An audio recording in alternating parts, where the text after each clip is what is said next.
आपके टीथ की आपकी क्लास है, ठीक है। आज रीना मैम हमारे साथ नहीं जुड़ पाएंगे तो मैं ही आपको कुछ चार्ट बताऊंगी, ठीक है, with the help of activity. तो सबसे पहले तो हम थोड़ा सा रिकॉल कर लेते हैं कि हमने जो है आज से पहले जो ऑनलाइन क्लासेस लगाई उनमें क्या सीखा, ठीक है।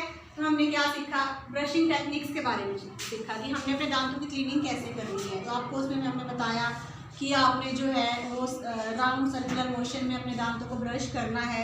जो ब्रश है वो कैसा होना चाहिए, आपका सॉफ्ट, ठीक है। ब्रश जो है वो सॉफ्ट होना चाहिए, उसके ब्रशेस सॉफ्ट होने चाहिए। उसके आगे पीछे बैक साइड पे तो टंग क्लीनर होना चाहिए या आप टंग क्लीनर अलग भी ले सकते हैं, ठीक है। आपने दांतों को सर्कुलर स्मॉल सर्कुलर मोशन में 10 to 12 टाइम एक बार, ये ब्रश है जैसे मान लो ये हमारे दांत है, ठीक है।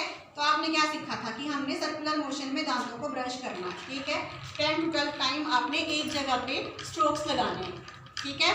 और यहाँ पे भी ऐसे, और अंदर की साइड से सफाई कैसे करनी है, अंदर से बाहर की तरफ, ठीक है। और ऊपर भी ऐसे ही करना है। पहले तो स्मॉल सर्कुलर मोशन में ब्रश को घुमाना है एक जगह पे 10 to 12 टाइम। उसके बाद आपने अगर अंदर की सफाई करनी है तो अंदर से बाहर की तरफ को ब्रश करना है। इतना सबको क्लियर है? ब्रशिंग टेक्निक सबको क्लियर है ना? ठीक है। और उसके बाद आपको बताया कि आपने जो है अपनी टंग को भी साफ रखना है, ठीक है। टंग को साफ करने के लिए या तो आपके ब्रश के पीछे टंग क्लीनर आता है उससे साफ कर सकते हैं या आप टंग क्लीनर यूज़ कर सकते हैं, ठीक है। क्लियर? बाकी टेक्निक्स भी बताई हैं वैसे आपको, इंटरडेंटल ब्रशेस के बारे में बताया है, फ्लॉसिंग के बारे में बताया है, पर वो तब बच्चों को ये भी सफिशिएंट है अगर आप लोग प्रॉपर ब्रशिंग कर लेते हैं और टंग क्लीन कर लेते हैं। और हर बार खाना खाने के बाद, कुछ भी खाने के बाद आपको क्या करना है, ब्रश।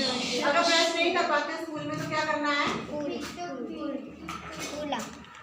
रिंस करना है माउथ, ठीक है, कुल्ला करना, ठीक है। उससे जो दांतों में फंसा होगा वो थोड़ा बहुत निकल जाएगा, ज़्यादा स्ट्रक नहीं कर पाएगा दांतों पे। क्योंकि हमने सीखा था कि अगर ये जो हम खाते हैं ये खाना स्ट्रक होके रहेगा हमारे दांतों पे तो वो क्या बना देता है, प्लाक, ठीक है। और प्लाक को अगर हम टाइम टू टाइम रिमूव नहीं करेंगे तो वो टार्टर बना देगा, ठीक है। क्लियर है? तो और हमने ये भी सीखा था कि टीथ कितने प्रकार के हैं हमारे, तो 4 टाइप के टीथ हैं, incisor, canine, premolar and molar, ठीक है। तो ये सब सीख लिया आपने। उसके बाद हम नेक्स्ट टॉपिक पे आए थे जो पिछली क्लास में डिस्कस किया था मैम ने। वो क्या टॉपिक था कि effect of acid on our teeth, ठीक है। हमारे टीथ जो हैं उसके 3 मेन पार्ट होते हैं, इनेमल, डेंटाइन और रूट, ठीक है। तो जो आउटर मोस्ट पार्ट जो चमक जो दिखता है हमें सबसे बाहर वो इनेमल है और वो hardest part of human body है, बताया था ना आपको, ठीक है। और इनेमल जो है वो मिनरल से बना होता है। कौन कौन से मिनरल हैं उसमें, कैल्शियम एंड फॉस्फोरस, ठीक है। अब ये भी सीखा था हमने कि एसिड जो है वो क्या कर देता है, इनेमल को अफेक्ट करता है, जो उसके मिनरल्स हैं उनको हटा देता है। इस प्रोसेस को क्या बोलते हैं, डीमिनरलाइजेशन। क्या बोलते हैं, डीमिनरलाइजेशन। और ये भी सीखा था हमने लास्ट क्लास में कि एसिड हमारे मुंह में आता कहाँ से है। तो प्रिया आप बता सकते हैं एसिड हमारे मुंह में आता कहाँ से है? भी एसिड हमारे मुंह में खट्टे जो हम चीज़ें खाते हैं उससे आता है। जैसे हम फ्रूट्स खाते हैं, ऑरेंज, फिग, ग्रेप्स, जितने भी हम खट्टे फ्रूट्स खाते हैं फिर खट्टी चीज़ें खाते हैं उससे हमारे मुंह में एसिड आता है। और दूसरा तरीका ये हो गया, जब हम खाना खाते हैं तो वो जो रह जाता है फिर उसको बैक्टीरिया एसिड में कन्वर्ट कर देते हैं, ठीक है। बैक्टीरिया एसिड में कन्वर्ट कर देते हैं। बैक्टीरिया क्या करते हैं एक्चुअल में, कोई बता सकता है क्या करते हैं उस खाने के साथ जो हमारे दांतों को स्ट्रक हुआ रहता है? बैक्टीरिया जो है खाना जो हम खाते हैं उसे रिलाइज करते हैं और हमारी हार्डेस्ट लेयर एनेमल को जो है खराब कर देते हैं, ठीक है। और कोई श्रुति?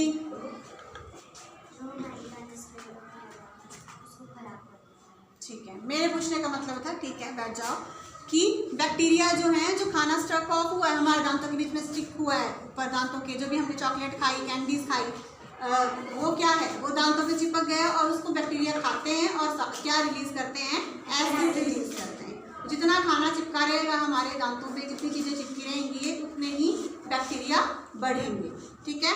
तो आज हम एक्टिविटी की हेल्प से समझने जा रहे हैं कि effect of acid on our teeth, ठीक है। ये हमारे दांत हैं और हम देखेंगे कि दांतों के ऊपर एसिड, जो डेली चीज़ें हम रूटीन में पीते हैं, जो आपका फेवरेट है ऑरेंज जूस, कोक, ठीक है, या टी पीते हैं हम, तो हम देखेंगे कि इनका हमारे दांतों के एनामल पे क्या इफेक्ट होता है। ठीक है, ये आपकी फेवरेट चीज़ें हैं ना, वो देख के सबको लग रहा है कि पी लें। ठीक है, तो हम देखेंगे इनका क्या इफेक्ट होता है हमारे दांतों पे। तो उसके लिए सबसे पहले हम क्या करेंगे, अब हम दांत तो डाल नहीं सकते इसमें अपने एक्टिविटी के लिए, तो हमारे पास एक मटेरियल है जो दांतों के जैसा ही है, इसमें भी कैल्शियम है। ठीक है, क्या है इसमें? कैल्शियम, जो मिनरल्स हैं, ठीक है, जो हमारे दांतों पे है वही इसमें है। तो हम देखेंगे कि इसका क्या इफेक्ट होता है इन चीज़ों का इस पे। ये भी हमारे दांतों की तरह मटेरियल है, तो इसकी डीमिनरलाइजेशन हम देखेंगे। तो इसके लिए हम क्या करेंगे, एक इसका पीस लेंगे, उसको हम किस में डाल देंगे,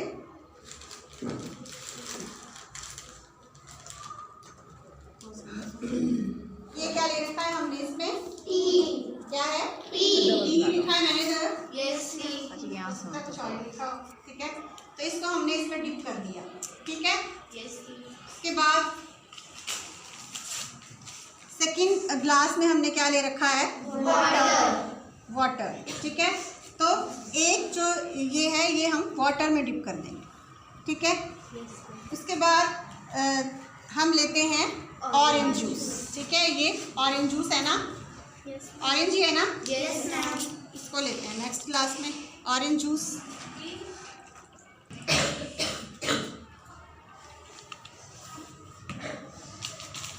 नेक्स्ट जो पीस है इसको हमने कहाँ डाल दिया, ऑरेंज जूस। ठीक है, और लास्ट क्लास में हमने क्या लिया, क्या है ये, कोक।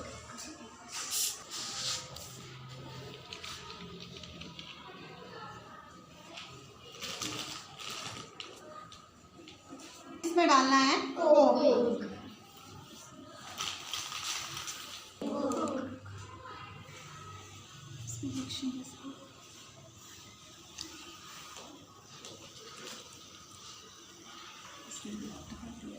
हम क्या देखेंगे कि हम पेस्ट लगाते हैं। ठीक है, अब हम देखेंगे कि किसी पीस पे हमने पेस्ट लगाया, अगर उसको हमने इस मटेरियल में रखा तो उसके साथ क्या रिएक्शन होगी। ठीक है, तो हम इसके ऊपर अप्लाई करेंगे पेस्ट। क्या अप्लाई करेंगे इसके ऊपर, पेस्ट।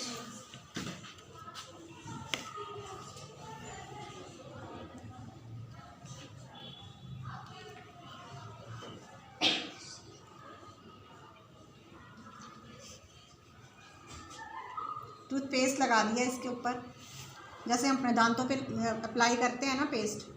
ठीक है,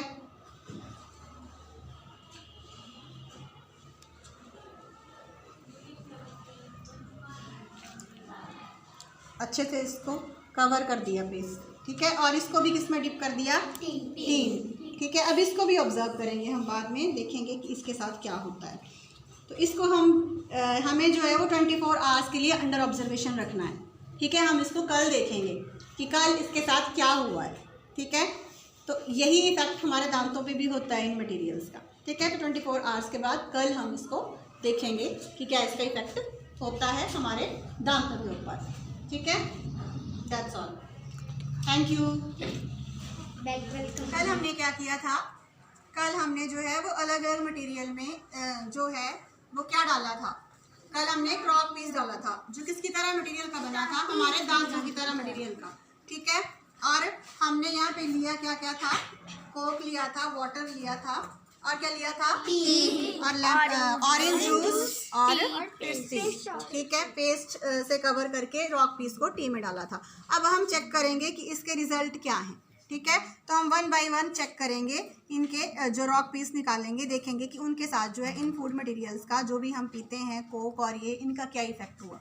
ठीक है, तो सबसे पहले आते हैं किस पे, कोक। ठीक है, इसको निकाल के रखते हैं सबसे पहले,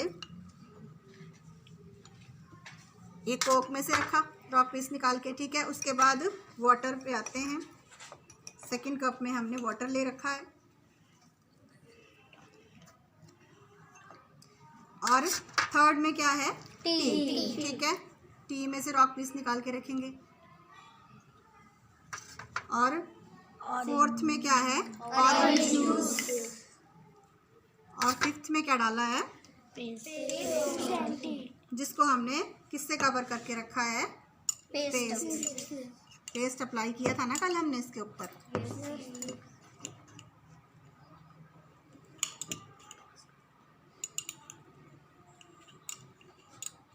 ये रॉक पीस थोड़ा टी से, जिसको हमने किससे कवर किया है, अब 1 बाय 1 इनको चेक करेंगे, ठीक है। तो हमने क्या बोला है कि एसिडिक फूड जो होते हैं वो क्या करते हैं, जो हमारे दांतों की आउटर लेयर है जो इनेमल से बनी है और जिसमें क्या क्या है, मिनरल्स हैं। कौन कौन से मिनरल्स हैं, कैल्शियम एंड फॉस्फेट, ठीक है। तो हम देखेंगे कि उनके साथ क्या हुआ, ठीक है। तो सबसे पहले हमने कौन सा लिया, ये ये क्या देख रहे हैं हम कि इसकी जो आउटर लेयर है वो निकल रही है, मीन्स इसकी डीमिनरलाइजेशन हो रही है, ठीक है। इसके मिनरल जो हैं वो किसके इफेक्ट से, जो कोक है उसके इफेक्ट से रिमूव हो रही है, ठीक है। उसके बाद हम चेक करेंगे जो नेक्स्ट पीस है रॉक का, इसको हमने किस में रखा था, वाटर। इसको मैं जब इसके साथ निकालने की कोशिश कर रही हूँ तो ये नहीं निकल रहा है, ठीक है। इसका मतलब क्या है कि वाटर जो है वो एसिडिक नहीं है, वाटर जो है वो न्यूट्रल होता है, ठीक है। इसकी पीएच जो है वो 7 होती है। तो 7 से जो पीछे होते हैं वो एसिडिक होते हैं, जो ऊपर आगे होते हैं वो बेसिक होते हैं। तो वाटर न्यूट्रल है, इसलिए इसका कोई ज़्यादा इफेक्ट हमारे इस पे नहीं हुआ, ठीक है। थर्ड कप में हमने क्या ले रखा था, टी, ठीक है। तो जब हमने इसको स्क्रैच किया तो क्या देख रहे हैं, वैसे ही पता चल रहा है इसकी निकल रही है ना आउटर लेयर, तो इसकी क्या हो गई है, डीमिनरलाइजेशन। तो उसके बाद नेक्स्ट चेक करते हैं, नेक्स्ट क्या है, ऑरेंज जूस में जो पीस ले रखा था, ठीक है। इसकी भी आउटर लेयर जो है वो आराम से ऐसे ही रिमूव हो रही है, मीन्स इसकी डीमिनरलाइजेशन कर दी एसिड ने। ऑरेंज जूस एसिडिक है ना, यस मैम, ठीक है। उसके बाद आते हैं नेक्स्ट, जिस पे हमने क्या किया था, पेस्ट अप्लाई किया था। इसकी जो है वो लेयर हट रही है, नहीं हट रही है, यस मैम, इसकी लेयर रिमूव हो रही है, क्यों, क्योंकि इसके ऊपर क्या लगाया था हमने, पेस्ट, ठीक है। तो जब पेस्ट लगाया है तो इसने प्रोटेक्ट कर दिया इसको, ठीक है। इसने इसके ऊपर एक प्रोटेक्टिव कवरिंग जैसी बना ली रॉक पीस पे और इसकी डीमिनरलाइजेशन नहीं हुई, ठीक है। तो इस एक्सपेरिमेंट से क्या प्रूव हुआ कि जो एसिडिक जो फूड होते हैं वो जो हैं वो क्या करते हैं, हमारे दांतों की डीमिनरलाइजेशन करते हैं। तो हमें क्या करना चाहिए, अपने दांतों को जब भी कुछ एसिडिक खाएं तो क्या करें, या तो दांतों को अच्छे से रिंस कर लें या फिर ब्रश करें, ठीक है। और वैसे जब कुछ मीठा भी खाएं या कुछ अदर भी मतलब कुछ मीठी चीज़, चॉकलेट जैसे कैंडीज आप खाते हैं, या जैसे खट्टी चीज़ें क्या क्या खाते हैं आप लोग, जैसे इमली हो गई, मैंगो हो गए, कच्चे मैंगो, ऑरेंज हो गए और ग्रेप्स हो गए, ठीक है। अगर वो खट्टे हैं तो उनमें क्या है, एसिड है। तो जब ये चीज़ें खाएं तो मुंह को फिर अच्छे से रिंस कर लें, या फिर ब्रश करना है हर बार कुछ भी खाने के बाद। जब आप चॉकलेट खा रहे हैं या कैंडीज खा रहे हैं तब आपने क्या करना है, ब्रश करना है, ताकि बैक्टीरिया जो है वो मुंह में हमारे ग्रो ना करे, ठीक है। अगर बैक्टीरिया ज़्यादा होंगे तो हमें पता है वो क्या करेंगे, एसिड रिलीज करेंगे। जब एसिड रिलीज करेंगे तो हमारे दांतों की डीमिनरलाइजेशन होगी, ठीक है। सबको क्लियर है, यस, ओके, थैंक यू।